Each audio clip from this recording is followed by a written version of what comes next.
Salut les Wargamers, c'est Benoît de Wargame Miniature Tuto, j'espère que vous allez bien. Après de belles vacances, je reviens pour la rentrée avec plein de nouveautés dans ma besace. Et aujourd'hui, on va parler d'un livre de règles Made in France qui va très bientôt sortir et qui s'appelle Des tranches barricades. On va très certainement en entendre beaucoup parler à la rentrée. Mais ça, on voit ça tout de suite après ceci.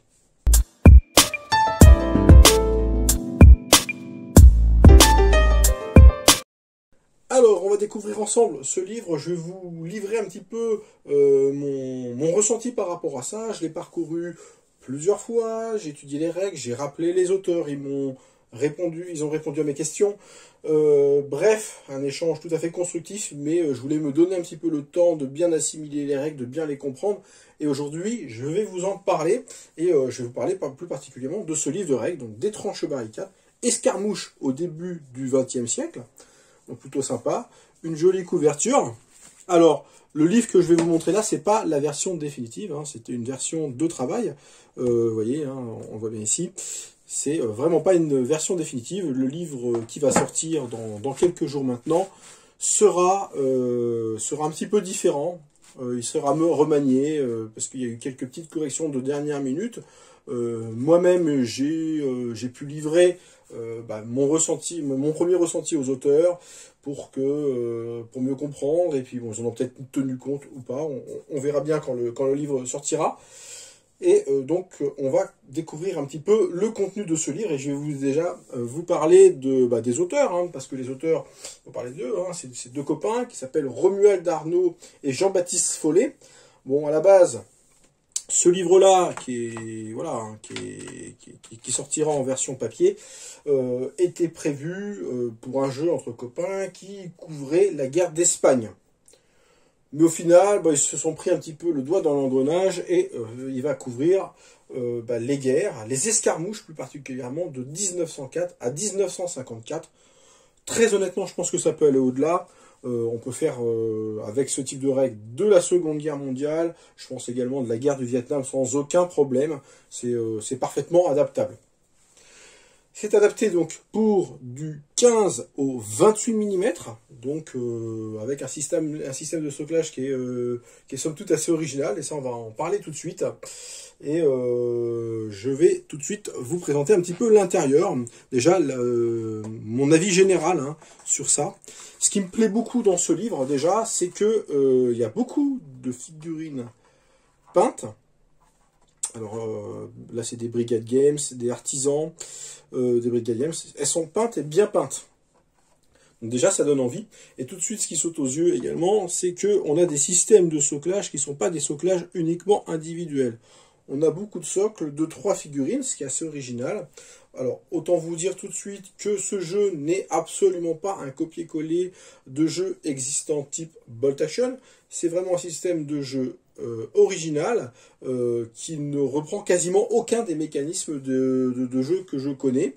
Alors, forcément, hein, on retrouve des liens de parenté, mais il n'y a rien de copier-coller. Donc, ici on voit les réguliers ottomans, les soldats chérifiens, des réguliers indiens, des Asian Corps. Très joli, une jolie petite dédicace qui m'a fait bien plaisir, une bonne lecture, Romuald et Jean-Baptiste. Et on découvre tout de suite le sommaire, avec les principes généraux, une deuxième partie sur le commandement, les ordres, les actions. Alors le livre il est en français, donc c'est un vrai bonheur de lire ça. Il n'y a pas besoin de se prendre la tête à se demander la traduction, est-ce que on est vraiment précis. Ici, on est vraiment sur une production 100% française. Et c'est pour ça aussi que ça me tenait à cœur de vous présenter ce livre de règles, parce que bon, les initiatives françaises, elles sont pas si courantes que ça. Et quand il y en a de qualité, je pense que c'est mon devoir également de les mettre en avant. Comment organiser une partie, le théâtre des opérations, front du Moyen-Orient, des scénarios, des théâtres des opérations de la guerre d'Espagne avec des scénarios. Donc on fonctionne par théâtre d'opération, c'est plutôt malin. Une petite présentation du jeu, le matériel, on va y arriver au matériel, mais avant ça, je voulais vous montrer un petit peu comment s'organise le livre au niveau Design du livre, moi je trouve ça plutôt joli, très original. Encore une fois, on n'est pas sur un copier-coller. C'est assez moderne. Ça allie le moderne et l'ancien. Avec voilà, beaucoup de figurines peintes, encore une fois, ça j'aime beaucoup. Mais également des illustrations, des images de parties. C'est très bien expliqué, c'est très bien illustré. Les règles, elles sont suffisamment complexes pour être intéressantes, mais elles ne sont pas barbantes non plus. Le système de commandement, vous voyez ici, on voit vraiment, avec les titres, c'est vraiment bien expliqué. Vous voyez, bon ici, là, photo en attente, on va voir, il y aura une belle photo, je pense. Voilà, des jolis décors. Bon, c'est du travail de pro, hein. Autant vous dire que c'est du travail de pro, parce que des livres de règles, j'en ai vu passer quelques-uns, et là, on est vraiment sur, voilà. Ça n'a rien à envier au plus grand, des tableaux qui sont clairs, on va dire un jeu de couleurs qui est vraiment bien, des icônes qui sont également très bien dessinées. Voilà, ça c'est joli, hein, franchement. C'est très très joli. Alors je tourne vite fait les pages, hein, on va revenir là-dessus. On va prendre quelques minutes hein, pour vous parler de ce livre de règles et je vais vous expliquer un petit peu comment ça fonctionne, bien entendu, parce qu'on ne va pas s'extasier uniquement sur les illustrations, mais bon, moi j'aime bien avoir des livres avec des jolies illustrations. C'est toujours source de bonnes sources pour faire ses propres peintures, des bonnes sources d'inspiration. Voilà, donc là c'est joliment peint. C'est joliment peint et ce sont des époques qui ne sont pas souvent traitées. Voilà, quelques petits véhicules. Ce qui est intéressant également, c'est qu'on a une petite partie du livre qui est consacrée à des paysages, donc avec quelques petites techniques liées au décor. Donc le brossage à sec, la maçonnerie, peindre ou avant le montage. Bon, là, c'est je crois que ça doit être du marche-attaque. Comment monter et peindre un petit décor. Alors, c'est bien, hein, franchement, c'est bien. Mais bon, voilà, on demande... peut-être en fin de livre, ce serait peut-être un petit peu mieux. Bon, là, on est quand même sur la fin de livre. Des scénarios avec des petites cartes, tout ça. Forcément, hein, des listes d'armées. Des aides de jeu qui sont bien utiles à la fin du jeu. Alors il faut savoir également que ce livre de règles ne m'a pas été envoyé seul. J'ai reçu un certain nombre d'autocollants. Ça c'est plutôt cool et c'est plutôt malin. Pour les dés, parce que ça se joue avec des dés spéciaux. Donc vous voyez, 1, 2, 3, 4, 5, 6, voilà, c'est les 6 faces du dé. Tout ça, ça dépend du niveau du personnage, on va dire. Donc il y a des tranchées et il y a des barricades, ça c'est clair, d'où le nom et l'originalité de ce jeu. Et ça, c'est plutôt cool, c'est plutôt une bonne idée. Pour ma part, parce que bon, c'est vrai que les dés, ça coûte cher à produire, j'ai proposé tout simplement pourquoi ne pas créer des modèles STL, tout simplement, et puis de vendre les modèles STL. Ça sera peut-être plus pratique, plus facile pour les gens, ils pourront jouer plus facilement à leur jeu. Donc voilà, bon, ils ont écouté mes arguments, ils les ont appréciés. Je vais voir un petit peu ce que ça donne dans l'avenir, mais c'était tout à fait intéressant de partager avec les auteurs. On en revient à la règle. Donc dans le livre, on ne va pas parler d'armée, mais on va parler plutôt de colonnes, puisqu'on est vraiment sur une règle de combat escarmouche. Et qui sont constitués de groupes et de personnages. Chaque groupe est composé de plusieurs personnages, soclés individuellement ou séparément. Donc on retrouve ça par exemple ici. Voilà. Je vais vous retrouver un autre petit principe. Donc voilà, les groupes et personnages. Et il peut y avoir également des véhicules comme on peut le voir ici. C'est assez intéressant, c'est assez rempli. Il peut y avoir également de la cavalerie. Les personnages, donc voilà, on en voit ici, donc ce sont en quelque sorte des héros, des commandants, des personnes qui ont des facultés particulières, qui peuvent donner des ordres à ces petits groupes, doivent se déplacer avec un groupe. C'est-à-dire que voilà, le groupe, il se déplace, il y aura toujours un personnage qui va les suivre. Les unités possèdent des valeurs de morale différentes selon leur expérience. Donc là, on le voit, hein, expérience ici, on voit que c'est entraîné, donc il y a plusieurs niveaux d'expérience. Donc ça, c'est plutôt malin. Et il y a une échelle de progression dans le stress, allant de indemne à hors de combat, avec 4 niveaux de morale, finalement, et qui va impacter directement les performances de vos unités.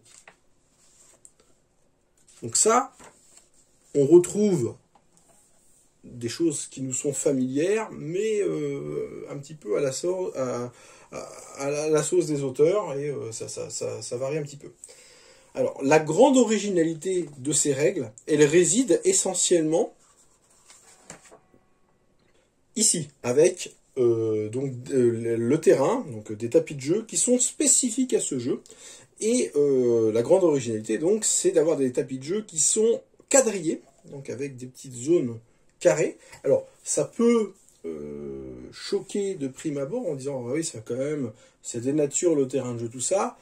Mais moi, honnêtement, vu ce que l'on peut en tirer de ces carrés, je pense que c'est pas si gênant que ça, au final. Ça nuit pas forcément à l'intérêt du jeu. Et je vais vous expliquer tout de suite pourquoi ils sont partis sur un système de carrés.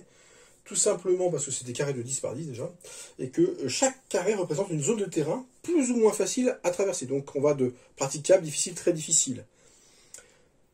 Dans ce jeu, on n'utilise pas de mètres ou de gabarit, mais on s'exprime en cases. Et c'est là tout l'intérêt et toute l'originalité du jeu. C'est-à-dire que là, on voit très bien ici, on voit plusieurs cases. Et voilà, on sait que la portée d'une arme, je sais pas, je dirais une bêtise, c'est 4 cases. Et bien c'est 4 cases. On sort même pas le mètre, parce que on va compter en cases. Et ça, c'est super bien. Il n'y a pas d'histoire de... il manque un demi-pouce, j'étais en limite de tir ou quoi que ce soit. Voilà, on compte en nombre de cases. Et chaque case représente également un terrain. Donc il n'y a pas d'histoire de ouais, c'est sur le socle, c'est pas sur le socle, est-ce que le socle il compte ou pas. C'est la case entière qui compte comme un terrain. Donc ici on peut imaginer, voilà, c'est une zone de champ.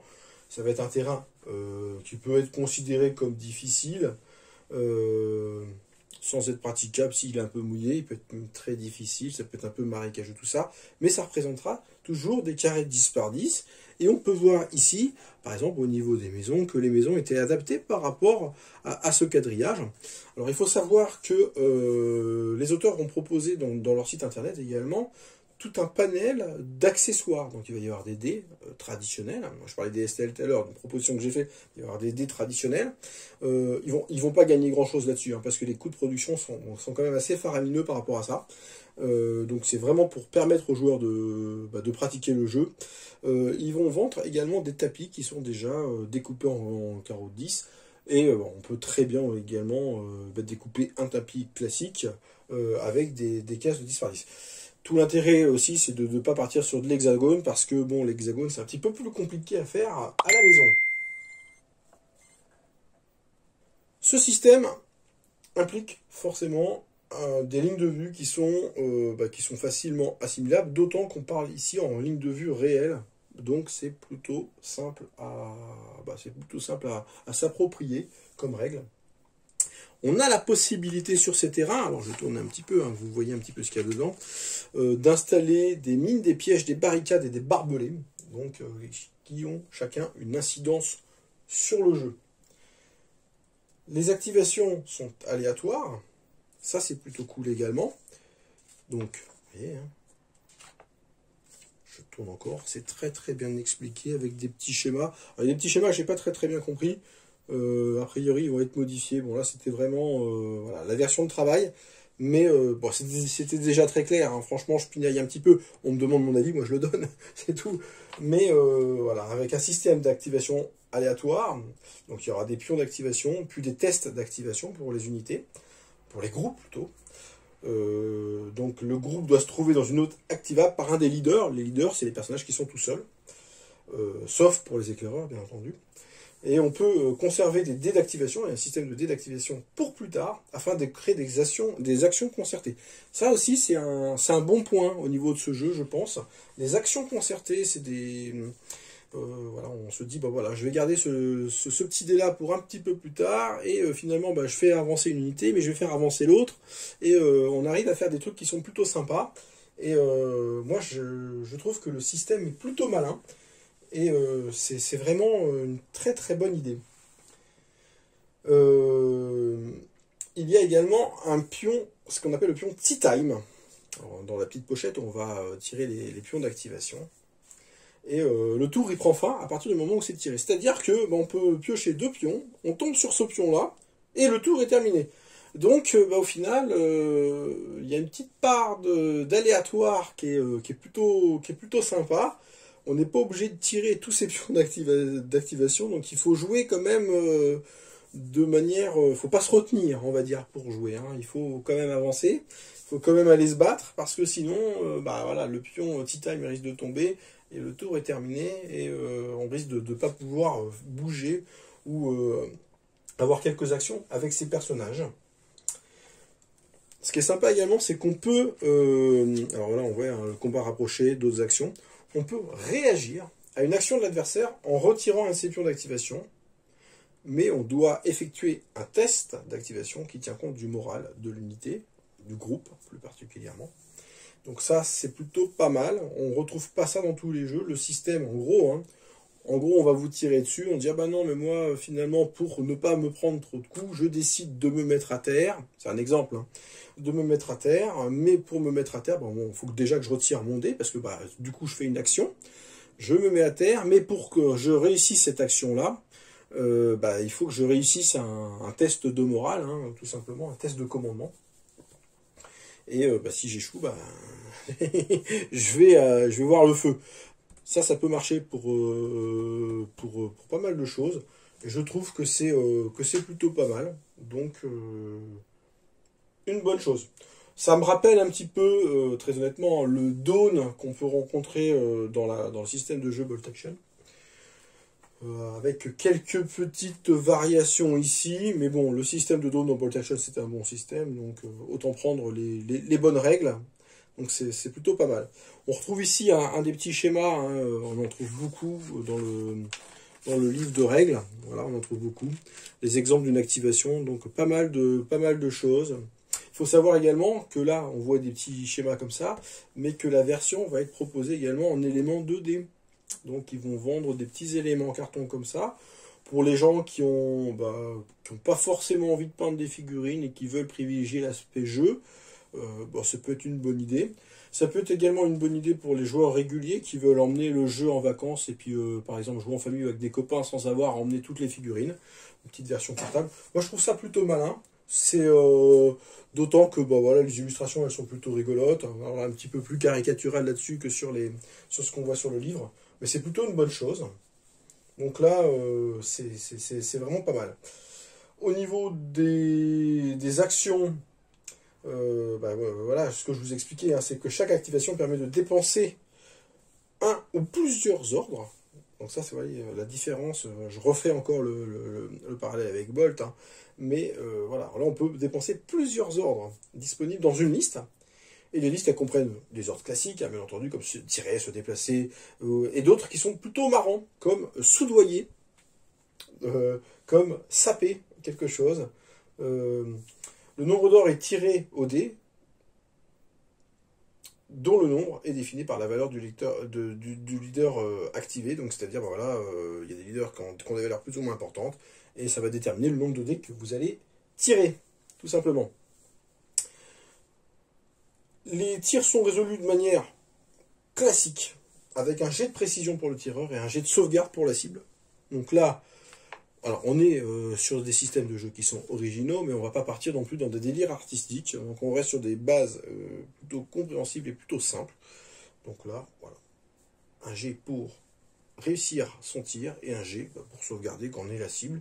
Rien de très compliqué là-dedans. Chaque touche, elle inflige un stress. Alors, vous voyez, là, c'est la liste des compétences dont je viens de vous parler. Donc ça, c'est les compétences que peuvent avoir les héros. Chaque touche inflige un stress, ce qui fait descendre le niveau de morale et amener à la mort. C'est-à-dire que voilà, à un moment, le moral, il suit plus et on va mourir, tout simplement.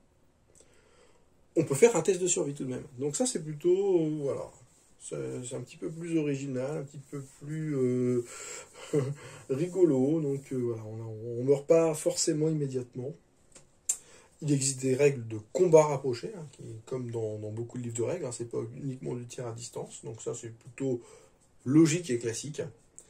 Les actions, elles sont toutes décrites individuellement, donc c'est-à-dire de groupe à groupe. Hein. C'est pas un jeu de bataille de masse. On est sur un jeu d'escarmouche, donc c'est plutôt une bonne chose.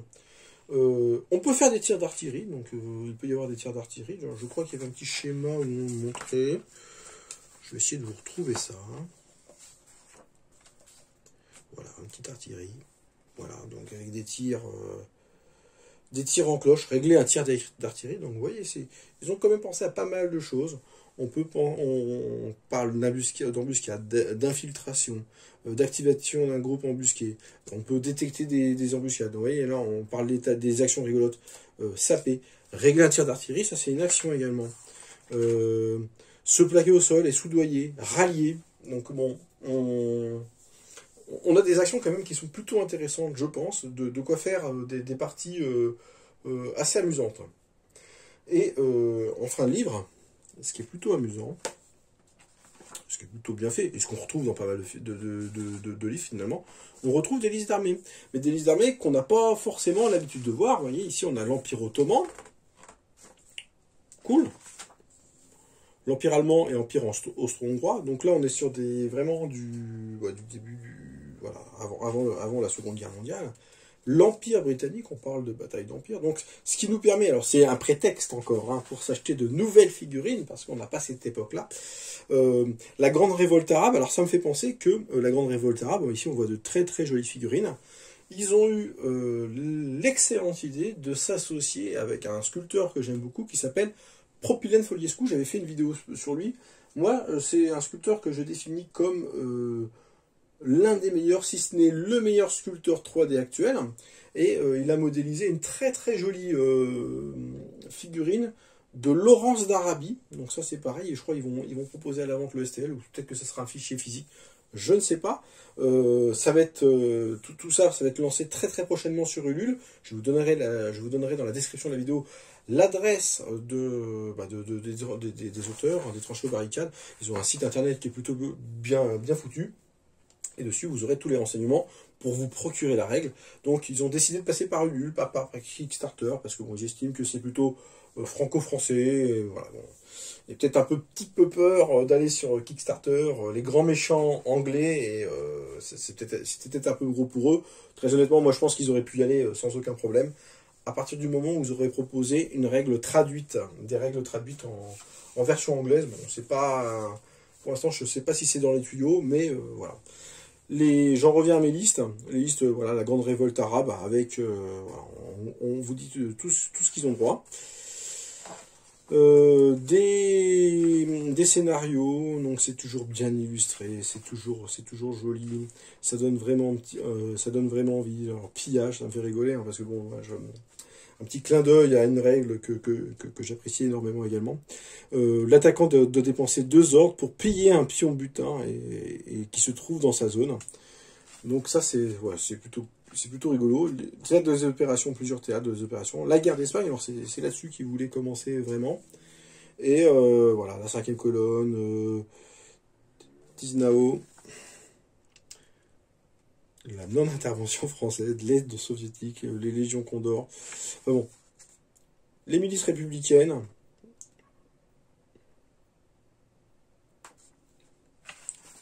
Joli, hein. Joli, avec à chaque fois le petit drapeau. Donc il y a quand même un beau travail de recherche historique. Hein. Là, on est déjà sur des gens qui sont passionnés d'histoire, et franchement, ça c'est toujours plaisant. C'est un jeu qui est destiné à des gens qui veulent pousser plus loin que des jeux, on va dire, traditionnels et plus grand public. Après, il n'y a rien de péjoratif à jouer à des jeux qui sont plus grand public. Hein. Moi, je le fais régulièrement. Mais voilà, on en rentre dans un truc un peu plus spécialiste, un petit peu plus confidentiel peut-être, et qui nous permet d'explorer d'autres phases des conflits passés, et de nous replonger dans des périodes peut-être un petit peu oubliées de l'histoire, que moi personnellement je connaissais pas ou peu. Et voilà, on retombe sur ça. Alors, moi je trouve ça très bien, hein. C'est très bien expliqué, après moi je l'aurais peut-être mis plus au fond. Et on est sur un joli petit scénario. Il y en a pas mal. Ils sont plutôt originaux. L'aide de jeu, alors ça devrait être obligatoire dans tous les livres de règles. Clairement, pourquoi? Parce que ça reprend toutes les règles que j'ai évoquées. C'est plutôt bien expliqué.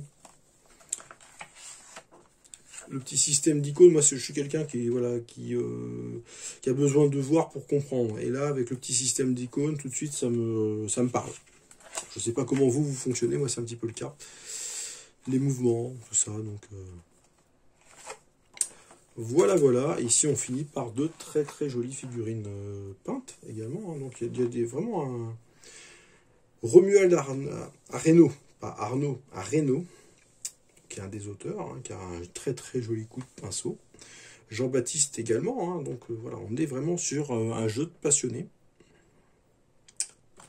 Il nous cite les figurines sur des marques que je connais, mais qui ne sont pas forcément les plus connues. Voilà. Brigade Games, Copplestone Casting, Empress Miniature, Perry Miniature, Peter Pig. Alors, on peut utiliser des marques plus classiques, des marques de figurines plastiques, tout ça. Au niveau du soclage, bon, comme je vous disais, hein, en 15 mm, ça peut également bien fonctionner. Alors le mieux, c'est quand même de faire un soclage spécifique, hein, mais très honnêtement, avec un recyclage de figurines à d'autres jeux, ça marcherait également très bien. Enfin, ben voilà, on est sur la fin de cette vidéo. J'espère que vous avez pris du plaisir et j'ai piqué un petit peu votre curiosité sur Des tranchées aux barricades, donc un système de jeu assez original avec des tapis de jeu à cases. Donc on n'en voit pas beaucoup de ça. On aime ou on n'aime pas. N'hésitez pas à réagir dans les commentaires de la vidéo. La semaine prochaine, je pense qu'on va découvrir un autre jeu, une autre sortie qui est très attendue pour la rentrée. Cette fois-ci, ça va être un jeu britannique. Et voilà. Je vous dis à très très bientôt pour de nouvelles aventures. Ciao ciao.